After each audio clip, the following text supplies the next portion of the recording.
Hello दोस्तों, तो चलिए शुरू करते हैं 1975 की सबसे कंट्रोवर्शियल मूवी सालों के बारे में, जिसे मोर देन 10 कंट्री में बैन किया हुआ है, जो कि एक तांत एंड डिवाइन कॉमेडी पोयम पर आधारित है। इस मूवी को बेसिकली 4 भागों में डिवाइड किया गया है, परंतु मुझे भी नहीं पता ये क्यों किया गया है। चलिए अपनी स्टोरी पर आते हैं। स्टोरी स्टार्ट होती है इसके फर्स्ट पार्ट के 18 पन्नों से, जहां पर हम 4 बहुत नीच और घटिया व्यक्तियों को बैठे हुए देखते हैं, और मैं इन्हें ये उपाधि क्यों दे रहा हूं यह आपको आगे पता चलेगा। अभी ये चारों भरवे अलग अलग पोस्ट पर विराजमान है, जहां पर एक प्रेसिडेंट, एक डुक, एक बिशप और एक मैजिस्ट्रेट है। तो मैं आपको बताता चलूं कि 1944 में वर्ल्ड वॉर सेकंड के बाद इनको इटली पर हुकूमत मिली थी, जिसके बाद हमें दिखाया जाता है कि ये कैसे स्पिरिचुअल को निभाने के लिए एक दूसरे की कन्याओं से विवाह कर दे। फिर हम इन चारों गांडुओं को एक बुक में साइन करते हुए देखते हैं, जिसके अनुसार यह इतने बुरे काम करेंगे कि इनके बाप भी ऊपर से इनको गालियां बकेंगे, क्योंकि इनका मानना था कि अगर यह ऐसा करेंगे तो ये डेविड के और करीब जा सकते हैं। और यही इनका मोटिव भी था, जिसे निभाने के लिए ये 4 जवानों लोंडो को ढूंढते हैं। उसके बाद ये इन्हें अपनी सिक्योरिटी में रिक्रूट कर लेते हैं और फिर से 9 लड़कों को कपड़े उतारने के लिए कहते हैं। और जब एक आदमी उनसे बचने के लिए भाग रहा होता है, तो उसे शूट करके मार देते और बोलते हैं, अबे कहां जा रहा है गांडू। फिर ये 9 लड़कियों को लाकर उन्हें भी नंगा कर देते हैं। फिर अमीबा की मां को उसे बचाते हुए ले जाकर भागते हुए देखते हैं। इसके बाद उन 4 भगवों की सिक्योरिटी गार्ड भी इनका पीछा करने लगते हैं, और यहाँ पर युवा की मां समझ जाती है कि वो ये से नहीं बचने वाले और दोनों मरने की कोशिश करने लगते हैं। जहां पर उसकी मां तो मर जाती है, लेकिन वह लोग युवा को पकड़कर उसे बचा लेते और इस तरह उसके मेंशन में 8 लड़के और 9 लड़कियां बची हुई थी। इस तरीके से ही संस्कारी मूवी का पहला पार्ट खत्म हो जाता है। अब चलिए सेकेंड पार्ट की मां की आंख करते हैं, यानी कि सर्कल ऑफ मैकेनिक है। ये पार्ट भी दांते डिवाइन पोयम पर आधारित है। इस पार्ट के शुरू होते ही हम चारों बड़ी प्रोस्टिट्यूट को उस मेंशन में हुए देखते हैं, जहां पर ऑलरेडी 17 गुलाम पहले से ही मौजूद थे, और उन प्रोस्टिट्यूट को वह आदेश देते हैं कि वो सभी एक एक आकर कुल 17 गुलामों के साथ उन चारों भरवों को भी गंदी गंदी कहानियां सुनाएं, ताकि इन कहानियों को सुनकर वो गुलाम आपस में मास्टरबेट करने लगे। और फिर हमें पता चलता है कि यह चारों बेटीचोद खुद तो कानून नहीं मानते और इन 17 गुलामों के लिए कानून बना रखे हैं, जिसके अकॉर्डिंग कोई भी गुलाम अपने जैसे लिंग या विपरीत लिंग के साथ गपा गप नहीं कर सका, और इस दौरान इन सभी गुलामों को नेकेड ही रहना पड़ेगा और ना ही यह भगवान का नाम ले सकते हैं, ना ही कुछ गलती कर सकते। और फिर प्रोस्टिट्यूट अपने जीवन के सारे कस्टमरों के बारे में इनको बताने लगती है, जिससे गुलामों को भले ही घंटा फर्क नहीं पड़ा हो, लेकिन वह चारों भरवे उत्तेजना से भर जाते हैं और किसी भी मेल या फीमेल गुलाम को समय समय पर खुराक देने के लिए कमरे में भी ले जाते हैं। और फिर प्रोस्टिट्यूट की कहानी से मोटिवेट होके वो मजिस्ट्रेट एक लड़की को मास्टरबेशन करने के लिए बोलता है, क्योंकि वह लड़की बहुत ही ज्यादा छोटी होती है, तो उसे पता ही नहीं होता कि मास्टरबेशन होता क्या है, और मन ही मन उसे डॉग बोलने लगती है। इन सब से तंग आकर वह किसी तरीके से बाहर निकलकर भागने लगती है। फिर मजिस्ट्रेट के साथ साथ कुछ गार्ड उसका पीछा करने लगते हैं, और गार्ड आगे आगे जाकर उसे पकड़ भी लेते हैं। फिर वो उसके साथ क्या करेंगे ये हमें आगे पता चलेगा। फिर हम सभी को एक रूम में खाना खाते हुए देखते हैं। फिर एक गार्ड एक लड़की नीचे पड़ी हुई रिंग उठाने के लिए बोलता है, और इसी बात का फायदा उठाकर वह अपना सामान उसकी तिजोरी में रख देता है। और इस प्रक्रिया को देखकर पता नहीं उस भरवे को क्या ही चुल मचती है कि वह अपने दोनों सेब ले जाकर उस आदमी को दे देता है और बोलता है, इसे भी काटो। इससे समझ ही रहे हो ना कि ये ऐसे वहसी दरिंदे हैं जिनको कोई भी चलेगा, भले ही वह मेल हो या फीमेल हो। इसके बाद वो चारों प्रोस्टिट्यूट इन चारों भरवों से कहती है कि इन्हें हमें मास्टरबेट करने की प्रक्रिया में सिखानी होगी, क्योंकि हम तो पैदाइशी टीचर है। और फिर वह एक डमी लेकर आती है और फीमेल गुलामों को उनका हिलाने के लिए बोलती है। और फिर हम उसी लड़की को देखते हैं जिसे मजिस्ट्रेट ने मास्टरबेट करने के लिए बोला था, और उसके भाग जाने के बाद गार्ड ने उसे पकड़ लिया था। और फिर हम उस लड़की की डेड बॉडी को देखते हैं, जिससे उन लोगों ने गला काटकर मार दिया था, और वह सभी गुलामों को वार्निंग भी देते हैं कि अगर किसी ने भी यहाँ से भागने की कोशिश करी तो उसका भी असर यही होगा। और फिर हम मजिस्ट्रेट को देखते हैं, जो कि अपने तशरीफ को चेयर पर से उठा लेता है और बोलता है कि अब हमें इसमें से एक मेल और फीमेल को चूज करके उनका विवाह करना चाहिए।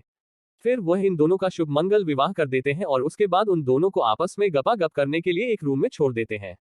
और जब वह दोनों इस बात को मानकर गपा गप करने लगते हैं, तो पीछे से उन 4 भरवों में से 2 भरवों से रहा नहीं जाता और वहां पर आकर उन दोनों को रोक देते हैं। ये तो वही बात हो गई, हाथ आया पर सामान ना लगाया।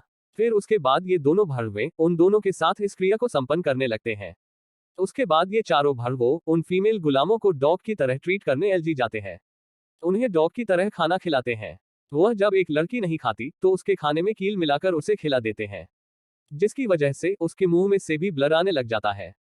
अब हम करते हैं इसके थर्ड पार्ट को एक्सप्लेन, जिसका नाम द सकल ऑफ सीड। तो ये वाला पार्ट काफी ज्यादा डिस्गस्टिंग हो सकता है, और अगर आप कमजोर दिल वाले हो तो आप इस पार्ट को स्किप कर सकते हैं, लेकिन मैं आपको भी कमेंट करूंगा कि आप इस वीडियो को पूरा देखें। तो दोस्तों, थर्ड पार्ट ही शुरू होता है, जहां पर सिग्नोरा मैगी नाम की सेकंड प्रोस्टिट्यूट आती है और अब वह अपने बारे में सभी को बताने लगती है। वह बताती है कि एक बार उसे अपनी मां को ही मारना पड़ा था, जिस पर मजिस्ट्रेट भड़वा अपनी अपाहिज बुद्धि से बोलने लगता है कि सेक्रीफाइस तो देना ही पड़ता है।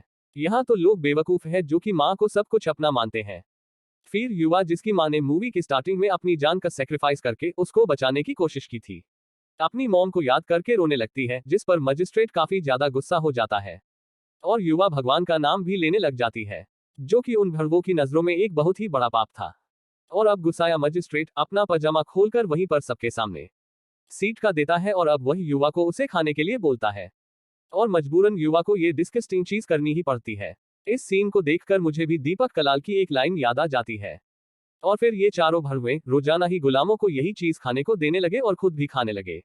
इवन नाश्ते में भी उन्हें यही सब दिया जाने लगा, और जो इसे नहीं खाता तो उसका नाम एक रजिस्टर में लिखा जाता, ताकि लास्ट में उससे सबसे दर्दनाक मौत दी जा सके। और यहाँ पर मैं आपको एक्सप्लेन नहीं कर सकता कि यह कितना ज्यादा डिस्गस्टिंग था, जहां पर इन चारों भड़वों के दिमाग में भेजा ही नहीं था।